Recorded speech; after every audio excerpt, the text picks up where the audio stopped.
This is Scratch Your Own Itch, the one show that delivers the conversations that we're afraid to share, but need to. This show is all about creating a life worth living. I'm Logan Tyler Nelson, and I'm your host. So, you're going to hear conversations with creators and entrepreneurs talk about what they do, their current and past traumas, how they became who they are, and what they are truly curious about. This is the show where we talk about the things we think about a lot, but need to talk about more. Please take note that this show is not a substitute for actually creating a life worth living, because this show will stir your beliefs, make you question what it means to create a life worth living.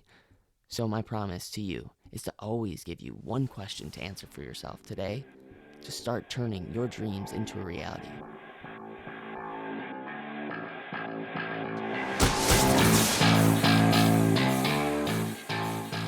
Hey ladies and gents, so this is going to be a huge gift for you guys. Huge early Christmas present. Anyone that listens to this whole episode. Bryan has an enormous heart, and he's super honest and raw and real. He gets into a story that he says he's never actually shared on another podcast, which gives me so much, just makes me feel the feels, because honestly, that's what I wanted to start this podcast with, is really just for people to be honest, to make it feel like it's a business show meets a therapist's office that doesn't really suck, and so I'm excited for you to really see this guy that may on the outside look like he's super successful, and he is, but also see what it takes. It's like he is someone who's able to really get down and be honest with himself and be honest with the stuff that's going on in his business so he can truly be the best provider for his customers. And so, without further ado, enjoy my interview with the one and only Bryan Wallace.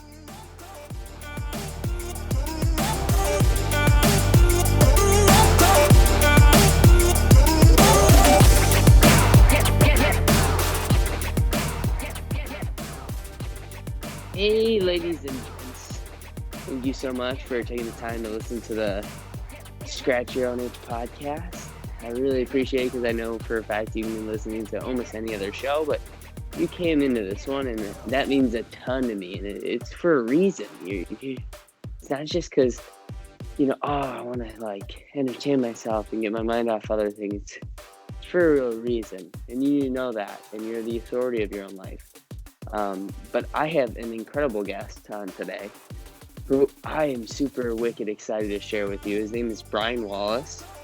And if you're wondering who he is, get excited, because he's the founder and the president of Now Sourcing, an industry-leading infographic design agency based in Louisville, Kentucky, and Cincinnati, Ohio, which works with companies that range from startups to Fortune 500s. Bryan also runs in Linkedln Local, which I love, because I love LinkedIn. It's my new hub. I'm rarely on Facebook anymore. LinkedIn is the place to be now. And he hosts Next Action podcast, which you got to check out. It's a very good, short and sweet and to the point podcast, much like this one. And he has been named Google Small Business Advisor for 2016 and 2018. That is quite an accolade. But I don't want to continue go on. I want you to introduce yourself to the one and only Bryan Wallace. Hey, thank you so much for having me on the show. It's really a pleasure, and I've been looking forward to it for a long time. And hey there. Thank you, man. So I just want to jump right into it. What's the one little story that's not too long, but it's something that you could maybe sum up to giving an overall, deep, meaningful message out of the business that you're doing right now? Sure. So I've been running Now Sourcing the last 12 and a half years, And for the better part of the last 10 or so, we've only been dedicated to infographics. Before that, we did social media back barely when social media existed on the business scene. And I really feel like we've helped refine our craft over the years to the point where some of the world's most attractive brands seek us out, which is a wonderful thing for anybody in business to experience. Something that really stands out for when I saw the real ramifications of what we did a few years ago.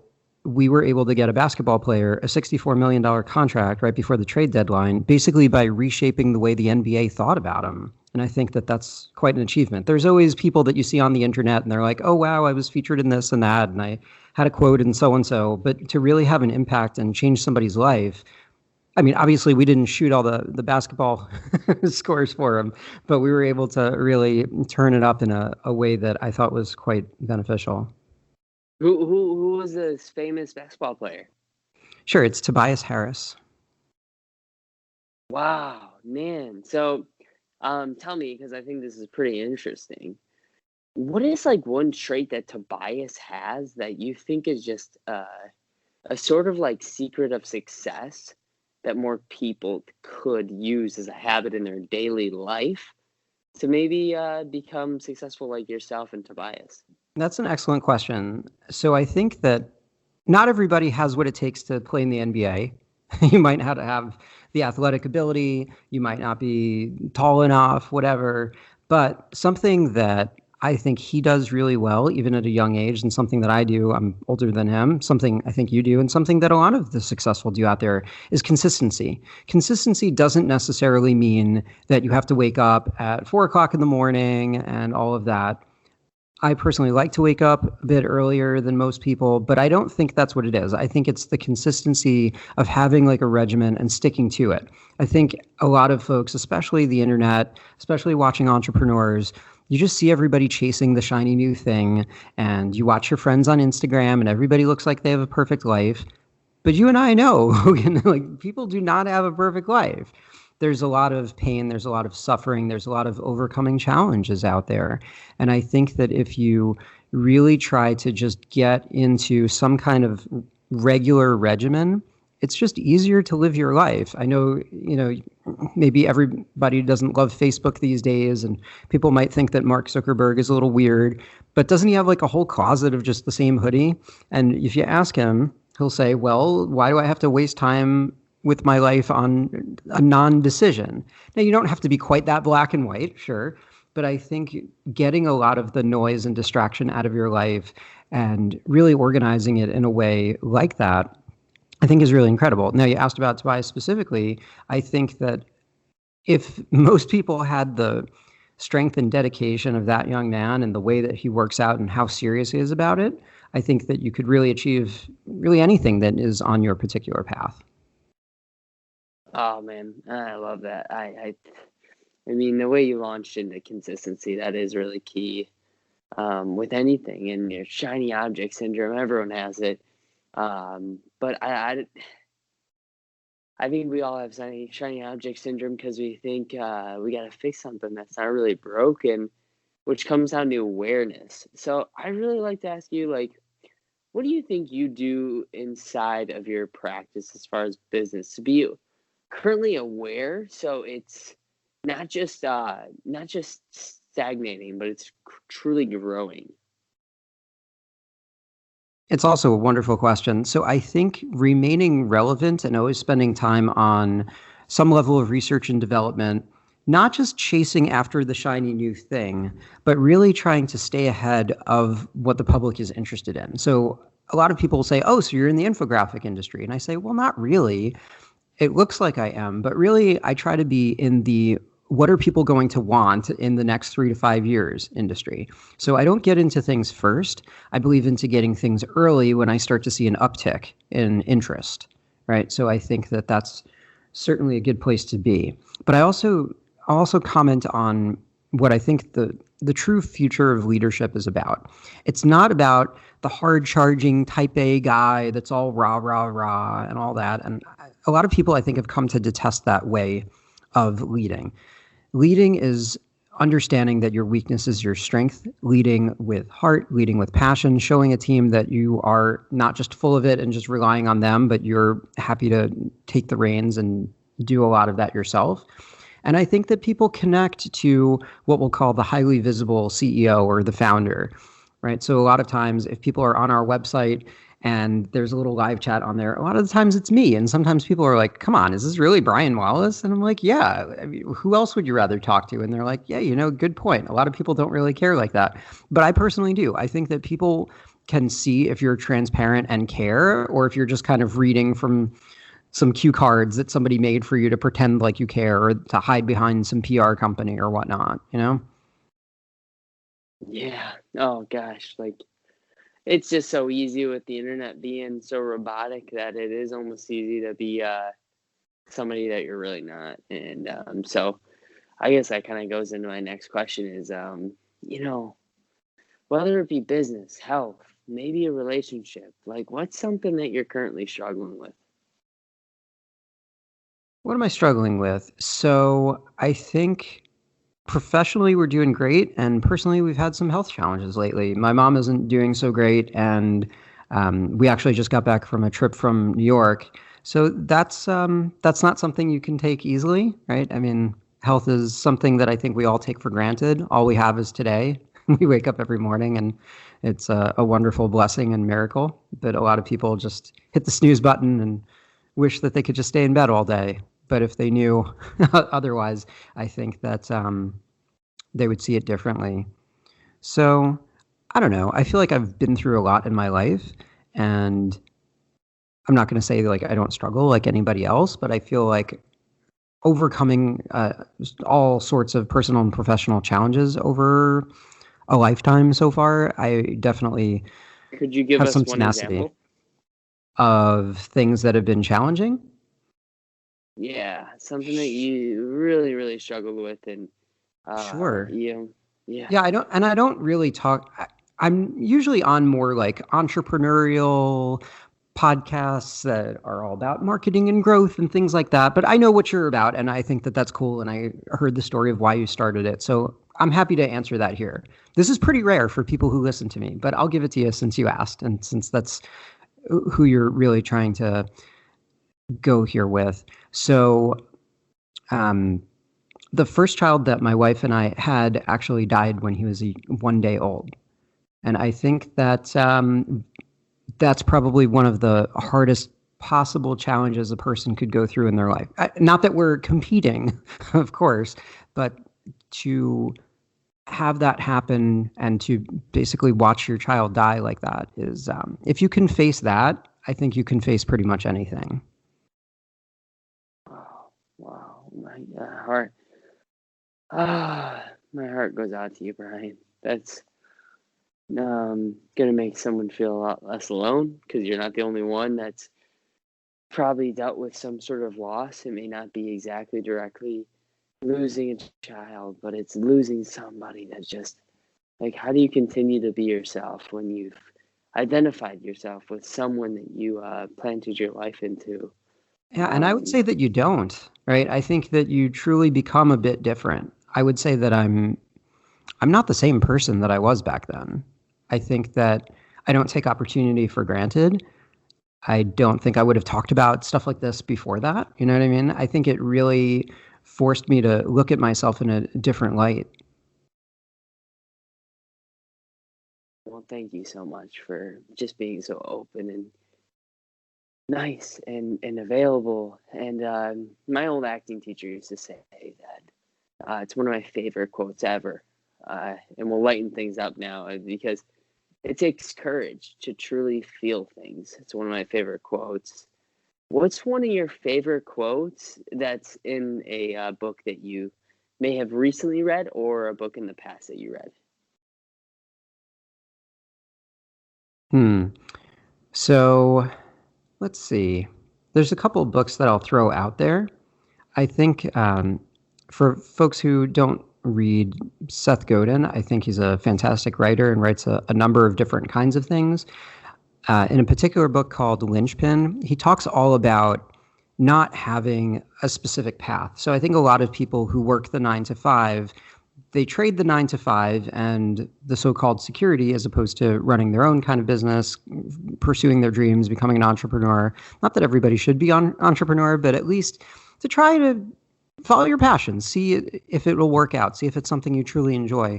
But he talks about how to this kind of road to success, there isn't a map and there isn't just some bulleted list of responsibilities to hand you. There is no map.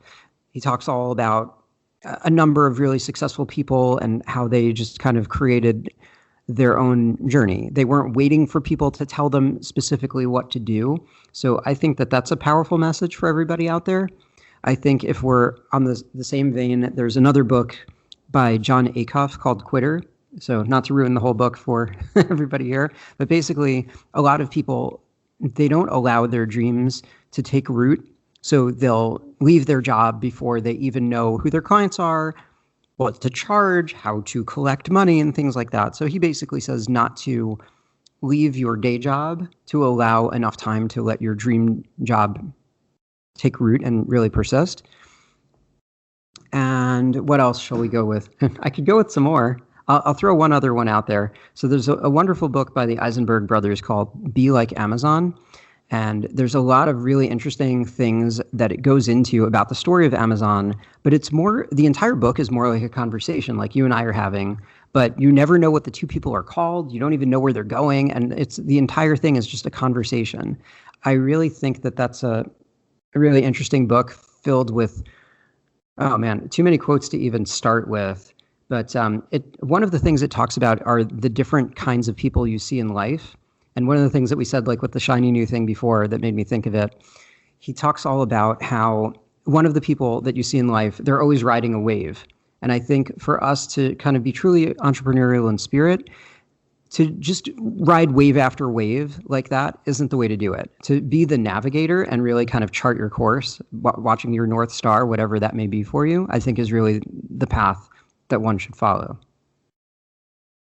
That's just, oh my God, dude, I'm super excited for that last book because I actually listen to podcasts because the conversation, I feel, does help one really take in information and learn it on a different level than just a book which tells stories and there's great narration, but a conversation almost battles the ideas, and it's the reason why I think before there were books and stuff, they had a lot of storytelling and ancestors and our ancestors and whatnot.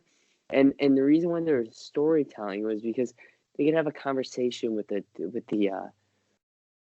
people that were going to be the leaders of the tribe one day, and then they could tell those stories and have a conversation with their kids and stuff like that. But oh gosh, we could go on for hours about that and the way one obviously digests information and whatnot. But I really want to just add to you a few more questions because you've delivered so much value already. You've been so honest with us and just so open about your life. So just a few more questions, Bryan, and then we'll round it out strong. Yeah, let's do it, man. Awesome. So I really like this question because I think it kind of gives a level of certainty to people in their business. What is one app that people could download that you think will give them more productivity in their day and really be able to strive so much further than they would usually have been if it wasn't for this app? I love this one. So before we talk about productivity, let's talk about intention. So a lot of people are looking for quick apps and life hacks and this and that, and let's listen to the podcast at 2x speed, but they forget maybe they should listen to the podcast that's right for them or listen to a shorter one. So I hope that before we get into productivity, whoever's listening out there, please have your head on straight and think about it before doing that.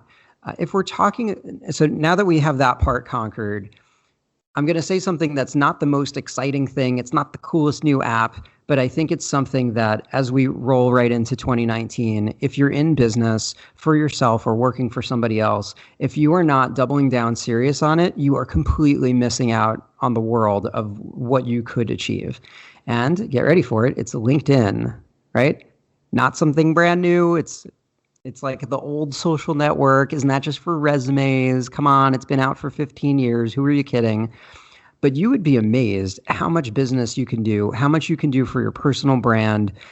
It's incredible. The kinds of connections and relationships and money that we make on there is absurd. Outside of like virality, word of mouth, repeat business, it's our best sales channel.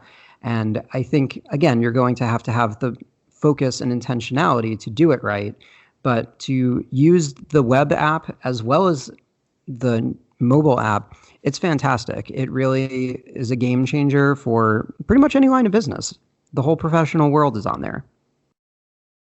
I could not agree more. God, I love that so much because I really found my family, so to speak, on LinkedIn. Like, and I do say family because when you post there, people actually reply with awesome, candid responses, not just, oh, sweet man, or stupid arguments about, like what's going on in politics and stuff Right. that we have no control over, anyways. But the second last question is, what's a podcast that really inspired you to start your own podcast? That's a good question. So I wouldn't say it's a single one. There's definitely different ones that I've been on or listened to. So I feel like I was saying before, constantly being self-aware, reinventing your business, reinventing how people see you. Because there have been people that have been following me for a decade. There's also people that have been following me starting on your episode, right? So people will come across you through different walks of life, different moments in time. So I've been on a lot of podcasts. I've been interviewed in a lot of different shows, and I've taken notes along the way, things I liked, things I didn't like. So it's really the amalgamation of my thoughts on just podcasting as an industry. I feel like too many episodes go way too long. It's not very focused. It's not really productive. I know that there's a stat that in America, the average commute's 25 minutes, and a lot of people listen to podcasts while they're commuting. So if a podcast is an hour, what the heck, right? That doesn't make any sense. But yeah, I mean, I think that there were some specific ones that really kind of stood out. I know Daniel Geffen has a couple great shows. Jeremy Ryan Slate has a nice show out there. Dennis Brown has a real good one out there. Yours is real good too. But I think that what did it for me, I really wanted to find some way to kind of optimize and serialize the kind of messaging that I'm doing. So with my show, you're just listening to me have conversations with people that I would be having throughout the week anyway, to try to make their lives professionally better, right? So that's really what was doing it for me. I think it wasn't just a specific show that really gave me that push.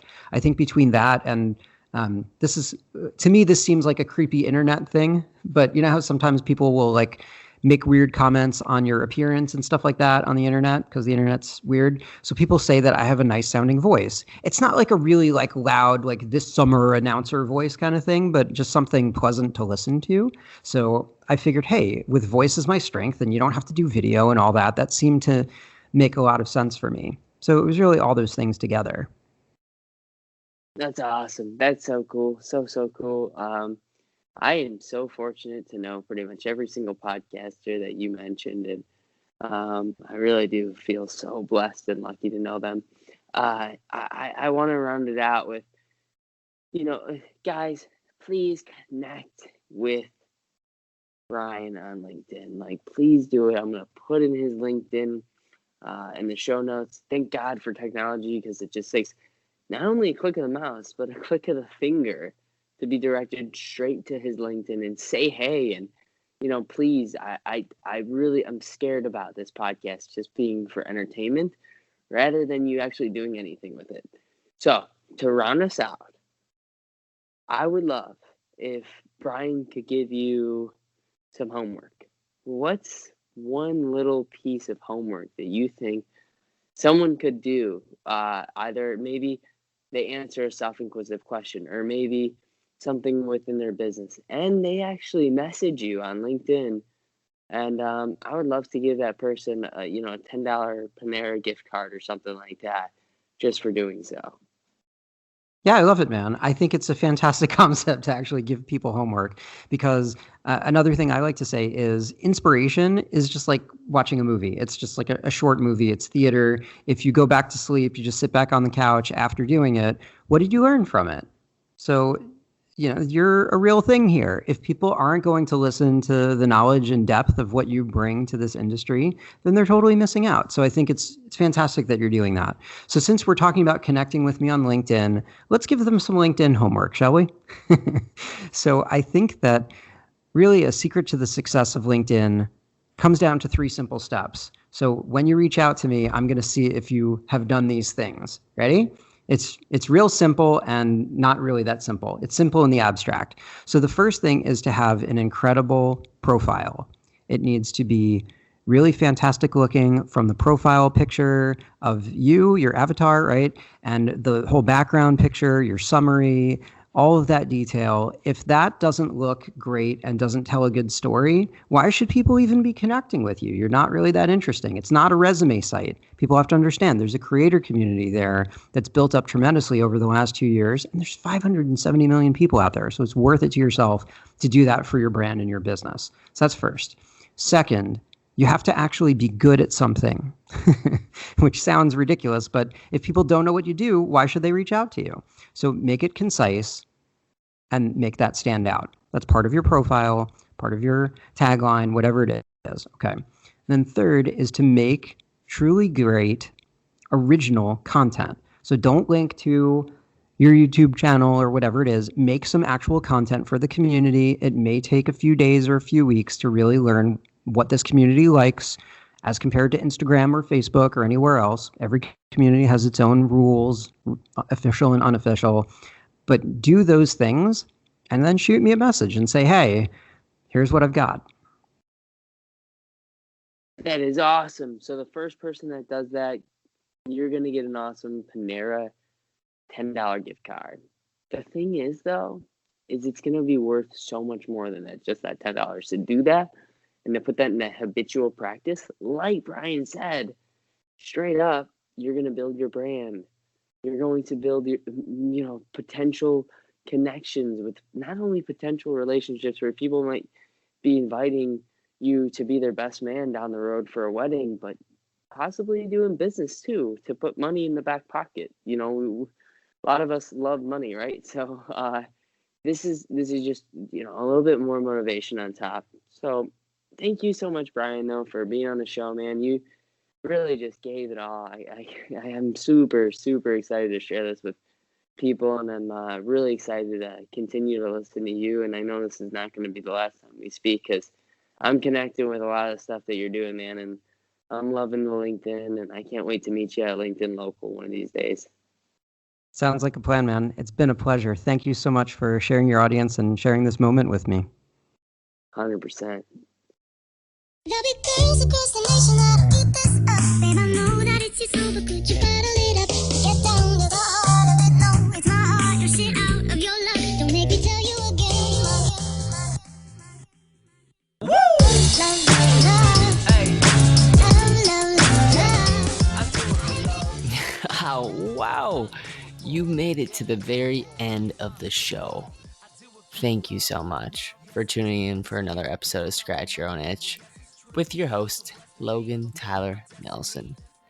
To make it to the end, gosh, that doesn't happen very much nowadays. I mean, especially with the constant distraction. So, I appreciate all of the efforts that you just took out of your day to make it to the end. And if you hit that subscribe button and leave a review, you would have no idea what that would mean to me. So thank you so much for taking the time to hit that subscribe button. And if you leave a review, check it out. Just screenshot it, send it to me, and I'd love to host your review out on the show.